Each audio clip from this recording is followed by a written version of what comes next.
नागा अर्जुन को भारत का आइंस्टाइन कहा जाता है क्योंकि नागा अर्जुन ने एक शून्यवाद फिलॉसफी दी थी और इस शून्यवाद फिलॉसफी की तुलना जो है अल्बर्ट आइंस्टाइन के सापेक्ष सिद्धांत से की जाती है।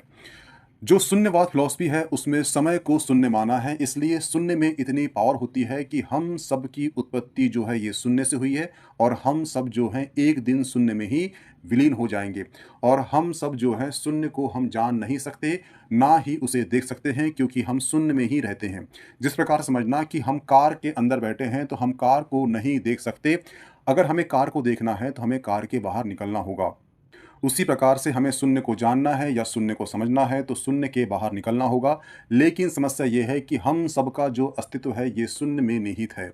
अगर आप देखो तो जो शून्यवाद है यही ग्रेविटी है और यही शून्यवाद जो है ब्लैक होल है। और जो ब्लैक होल सिद्धांत है उसमें बताया गया है कि ब्लैक होल में इतनी पावर होती है कि वो प्रकाश को भी अपने अंदर समाहित कर लेता है। कहने का मतलब वही है जो शून्यवाद में कहा गया था कि हर वस्तु की उत्पत्ति शून्य से हुई है और हर वस्तु जो है शून्य में ही एक दिन विलीन हो जाएगी। उसी प्रकार से हर चीज की उत्पत्ति ब्लैक होल से हुई है और एक दिन ब्लैक होल में ही हम विलीन हो जाएंगे। आप समझ पा रहे हो कि नागा अर्जुन ने 6th सेंचुरी बीसी के आसपास ही शून्यवाद फिलॉसफी दे दी थी। अगर आप ध्यान से देखो तो जो वर्तमान में जितनी भी सिद्धांत की उत्पत्ति हुई है ये भारतीय ग्रंथों में, भारतीय ऋषिमुनियों ने, भारतीय फिलोसफर ने बहुत पहले ही दे चुके हैं। इसलिए कहा जाता है कि जो भारतीय धार्मिक ग्रंथ है ये ज्ञान के भंडार हैं।